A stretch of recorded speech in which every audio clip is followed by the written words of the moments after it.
Hello children, welcome to असा education. आज हम करेंगे 9th क्लास की हिंदी की किताब स्पर्श का 8वां चैप्टर शुक्र तारे के समान। इसके हम करेंगे प्रश्नोत्तर।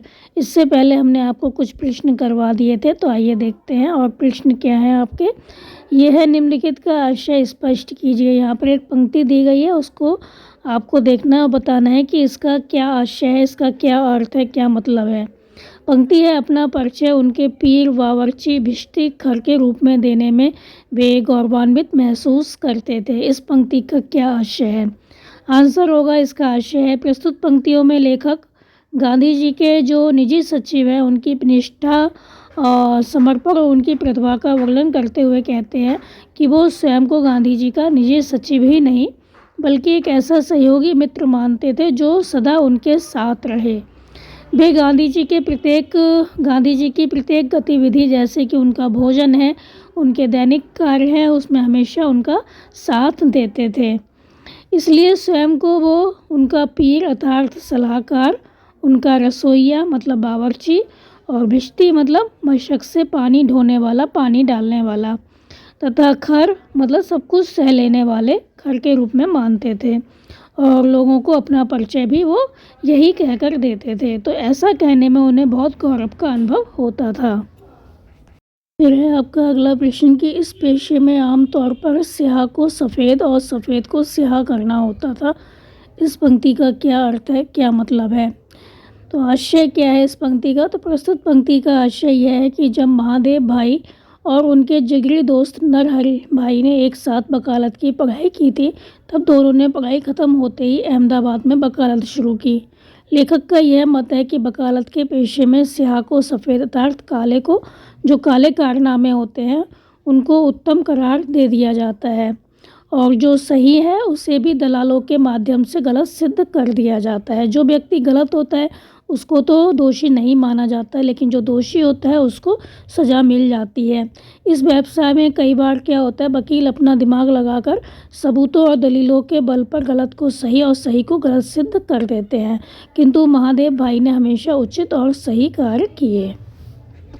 मतलब जो महादेव जी थे उन्होंने कभी भी गलत का साथ नहीं दिया, जो सही था उसको सही और जो गलत था उसको गलत कहा। फिर आपकी अगली पंक्ति है कि देश और दुनिया को मुग्ध करके शुक्र तारे की तरह ही अचानक अस्त हो गए। इस पंक्ति का क्या आशय है, क्या मतलब है? आंसर होगा, प्रस्तुत पंक्ति का आशय यह है कि जिस प्रकार नक्षत्र मंडल में तेजस्वी शुक्र तारे को दुनिया या तो शाम के समय या बड़े सवेरे केवल 1-2 घंटे ही देख पाती है, उसी प्रकार महादेव भाई भी गांधी जी के पास आधुनिक भारत के स्वतंत्रता काल में सन 1917 में पहुँचे। उन्होंने बहुत कम समय में ही अपनी लेखन प्रतिभा, अपने परिश्रम तथा देश के प्रति प्रेम की भावना से सारे संसार को अपनी ओर मोड़ लिया, और शुक्र तारे की तरह अल्प समय में, बहुत कम समय में अपनी प्रतिभा से संपूर्ण विश्व को मंत्रमुग्ध करके सन 1935 में अस्त हो गए, मतलब इस दुनिया से विदा हो गए। तो जैसे शुक्र तारा होता है उसको पूरी दुनिया बहुत कम टाइम पर देख पाती है, बहुत कम समय में देख पाती है, या तो शाम के समय में दिखता है शुक्र तारा, या बहुत सुबह सुबह उठ जाओ तो केवल 1-2 घंटे के लिए ही देख पाते हैं। उसी तरह जो महादेव भाई जी थे उन्होंने भी बहुत कम समय में अपना नाम कमाया, देश में प्रसिद्ध हुए, और 1917 में ये गांधी जी के पास पहुँचे थे। इन्होंने बहुत अधिक लेखन कार्य किया, अपनी प्रतिभा को पूरी दुनिया में फैलाया, और शुक्र तारे के समान बहुत कम समय में अपनी प्रतिभा से संपूर्ण विश्व को मंत्रमुग्ध करके सभी लोग इनको देखकर बहुत आश्चर्यचकित होते थे कि इनके अंदर कितनी अधिक प्रतिभा है। और ये 1935 में इस संसार से विदा हो गए, अस्त हो गए। फिर आपकी अगली पंक्ति है कि उन पत्रों को देख देख कर दिल्ली और शिमला में बैठे वायसराय लंबी सांस लेते रहते थे। क्या मतलब है इसका? आंसर होगा, प्रस्तुत पंक्ति का यह आशय है कि महादेव भाई द्वारा लिखे लेख, टिप्पणियाँ तथा पत्र अद्भुत होते थे, बहुत अनोखे होते थे। भारत में उनके अक्षरों का कोई सानी नहीं था, मतलब इतना सुंदर लिखते थे कि कोई भी उनका मुकाबला नहीं कर सकता था। उनका शब्द चयन अनूठा था, जो भी वो शब्द चयन करते थे वो बहुत ही अलग होता था। वे इतनी सुंदर और शुद्ध भाषा में पत्र लिखते थे कि देखने वालों के मुंह से वाह निकल जाती थी। तो उनकी जो भाषा थी इतनी सुंदर थी, इतनी शुद्ध थी, जो वो पत्र लिखते थे तो लोग देखते थे तो उनके मुँह से क्या होता था, अचानक ही बाहर निकल जाता था। बहुत तारीफ़ करते थे लोग उनके पत्रों की। गांधी जी के पत्रों का लेखन महादेव जी करते थे। वे पत्र जब शिमला में बैठे वाइसराय के पास जाते थे तो वे उनकी सुंदर लिखावट देखकर क्या होता था, दंग रह जाते थे और लंबी लंबी सांस लेने लगते थे, क्योंकि सारी ब्रिटिश सर्विस में महादेव के समान अक्षर लिखने वाला कहीं खोजने पर भी नहीं मिलता था। तो उनकी जो लिखावट थी बहुत सुंदर थी। तो जो वाइसराय थे जब उनके पास उनके लेटर पहुंचते थे, पत्र पहुंचते थे, तो उनकी इतनी सुंदर लिखावट देखकर जो वाइसराय थे वो भी दंग रह जाते थे और वो लंबी लंबी सांसें लेने लगते थे कि कितनी सुंदर राइटिंग है उनकी, क्योंकि सारी ब्रिटिश सर्विस में महादेव के समान अक्षर लिखने वाला कहीं खोजने पर भी नहीं मिलता था। फिर आपका अगला प्रश्न है कि एक प्रत्यय लगाकर शब्दों का निर्माण कीजिए। जैसे सप्ताह में एक प्रत्यय लगाया तो बन गया साप्ताहिक। इसी तरह आपको अर्थ में, साहित्य में, धर्म में, व्यक्ति, मास, राजनीति, वर्ष में एक प्रत्यय लगाकर बनाना है शब्द। तो ये जो प्रत्यय होते हैं वो बाद में लगते हैं, उपसर्ग होते हैं वो पहले लगते हैं। जैसे सप्ताह में एक प्रत्यय लगाया तो एक प्रत्यय कहाँ लगा है, जो हमने ही है उसमें लगाया है। ही में ई की मात्रा और का, तो ये हो गया एक प्रत्यय, तो बन गया सप्ताह का साप्ताहिक। इसी तरह अर्थ का बन जाएगा आर्थिक, साहित्य का साहित्यिक, धर्म का धार्मिक, व्यक्ति का व्यक्तिक, मास का मासिक, राजनीति का राजनैतिक, वर्ष का बन जाएगा वार्षिक। फिर है आपका अगला प्रश्न, नीचे दिए गए उपसर्गों का उपयुक्त प्रयोग करते हुए शब्द बनाइए। तो आ, नी, अन, दुर, वी, कु, पर, सु, अधि, ये आपको उपसर्ग लगाने हैं। तो आर्य में हमने लगाया अन उपसर्ग, तो अन्न धन आर्य बन गया अनार्य।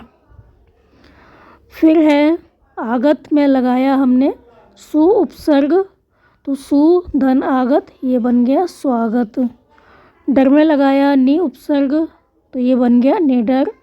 आकर्षक में हमने लगाया अन उपसर्ग, तो ये बन गया अनाकर्षक। अंधन आकर्षक बन गया अनाकर्षक। क्रिया में हमने लगाया, क्रिया में लगाया हमने वि उपसर्ग, तो ये बन गया विक्रिय। मार्ग में हमने लगाया कु, तो ये बन गया कुमार्ग। उपस्थित में हमने लगाया अन, तो ये बन गया अनुपस्थित। ना में ऊ की मात्रा जो है वो ना में लग गई, तो अन ऊ उपस्थित लिखा है तो ऊ की मात्रा हम लगा देंगे ना में, मतलब ना में ऊ चला जाएगा, तो ये हो जाएगा अनुपस्थित। लोक में हमें लगाया पर उपसर्ग, तो बन गया परलोक। नायक में हमें लगाया वि उपसर्ग, तो बन गया विनायक। भाग में लगाया दूर, तो ये बन गया दुर्भाग्य। तो ये शब्द बने अनार्य, स्वागत, निडर, अनाकर्षक, विक्रय, कुमार्ग, अनुपस्थित, परलोक, विनायक, दुर्भाग्य। आपका अगला प्रश्न है, निम्नलिखित मुहावरों को अपने वाक्यों में प्रयोग कीजिए। पहला है आड़े हाथों लेना।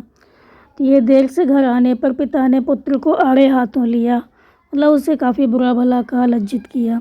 फिर है दांतों तले उंगली दबाना, मतलब आश्चर्यचकित रह जाना। लक्ष्मीबाई का रण कौशल देखकर, युद्ध देखकर, उसका इतना अच्छे से उसने युद्ध किया था लक्ष्मीबाई ने, तो लक्ष्मीबाई का रण कौशल देखकर अंग्रेजों ने दांतों तले उंगली दबा ली। लोहे के चने चबाना, मतलब बहुत कठिन काम होना। इस रेगिस्तान को हरा भरा बनाना लोहे के चने चबाने जैसा है। अस्त हो जाना, अपनी प्रतिभा की चमक दिखाकर महादेव भाई असमय अस्त हो गए। मंत्रमुग्ध करना, कविता के गाने ने सभी को मंत्रमुग्ध कर दिया। आपका अगला प्रश्न है, निम्नलिखित शब्दों के पर्याय लिखिए। पहला है वारिस, तो वारिस को हम और क्या कहते हैं, उत्तराधिकारी। फिर है जिगरी, जिगरी मतलब घनिष्ठ, पक्का, वो मेरा जिगरी दोस्त है, मतलब घनिष्ठ मित्र है, पक्का मित्र है। फिर है कहर, मतलब घोर मुसीबत। मुकाम मतलब लक्ष्य, मंजिल। रूबरू माने होता है आमने सामने। फ़र्क अंतर। तालीम शिक्षा। गिरफ्तार मतलब होता है कैद या बंदी। फिर आपका अगला प्रश्न है, उदाहरण के अनुसार वाक्य बदलिए। जैसे इसमें दिया हुआ है, गांधी जी महादेव भाई को अपना वारिस कहा करते थे, तो वाक्य बनाया है गांधी जी महादेव भाई को अपना वारिस कहा करते थे। इसी तरह आपको बनाने हैं, महादेव भाई अपना परिचय पीर बावर्ची भिश्ती-खर के रूप में देते थे। तो महादेव भाई अपना परिचय पीर बावर्ची भिश्ती-खर के रूप में दिया करते थे। फिर है पीड़ितों के दल गाम देवी के मणि भवन पर उमड़ते रहते थे। तो बनाएंगे पीड़ितों के दल गाम देवी के भवन पर उमड़ा करते थे। दोनों साप्ताहिक अहमदाबाद से निकलते थे। तो दोनों साप्ताहिक अहमदाबाद से निकला करते थे। फिर है देश विदेश के समाचार पत्र गांधी जी की गतिविधियों पर टीका टिप्पणी करते थे। तो देश विदेश के समाचार पत्र गांधी जी की गतिविधियों पर टीका टिप्पणी किया करते थे। फिर है गांधी जी के पत्र हमेशा महादेव की लिखावट में जाते थे। तो गांधी जी के पत्र हमेशा महादेव की लिखावट में जाया करते थे। फिर है आपके प्रश्न योग्यता विस्तार। इसमें जो इम्पोर्टेंट क्वेश्चन है वही हम करवाएंगे आपको। तो ये है जलियांवाला बाग में कौन सी घटना हुई थी, जानकारी एकत्रित कीजिए। आंसर होगा देश को स्वतंत्रता दिलाने के प्रयास में जलियांवाला बाग में एक आम सभा आयोजित की गई थी। काफ़ी लोग इकट्ठे थे वहाँ पर, हज़ारों की संख्या में। तो इस सभा में बच्चे, बूढ़े, नवयुवक, स्त्री, पुरुष ने उत्साहपूर्वक भाग लिया। तो लोग तो शांतिपूर्वक सभा कर रहे थे। तभी जनरल डायर ने क्या किया, उपस्थित जनसमूह पर गोली चलाने का निर्देश दिया। जो लोग वहाँ बैठे हुए थे उन पर गोली चलाने का आदेश दिया। तो इसमें क्या हुआ, बहुत से लोग मारे गए, हज़ारों लोग मारे गए, नरसंहार हुआ। इस दिन को भारतीय स्वतंत्रता के इतिहास में काले दिन के रूप में जाना जाता है। इससे क्या हुआ, देश के जो लोग थे वो अंग्रेज़ों से नफरत करने लगे और अपने देश को आज़ाद दिलाने की जो उनकी इच्छा थी वो और भी प्रगाढ़ हो उठी और भी गहरी हो उठी। तो ये जलियांवाला बाग जो हत्याकांड है वो हुआ था 13 अप्रैल 1919 को। फिर आपका अगला प्रश्न है कि भारत के मानचित्र पर निम्न स्थानों को दर्शाएं। तो आपको देखना है कि अहमदाबाद कहाँ है, जलियांवाला बाग मतलब अमृतसर कहाँ है, काला पानी अंडमान निकोबार कहाँ है, दिल्ली, शिमला, बिहार, उत्तर प्रदेश। तो आप इस मानचित्र में देख लीजिए कि कौन सी जगह कहाँ पर है। तो ये थे आपके इस चैप्टर के प्रश्न उत्तर बच्चों। आप इनको अच्छे से समझ कर याद कर लीजिए और हमारे चैनल असा एजुकेशन को लाइक कीजिए, सब्सक्राइब कीजिए और शेयर करना बिल्कुल मत भूला करिए। Thank you.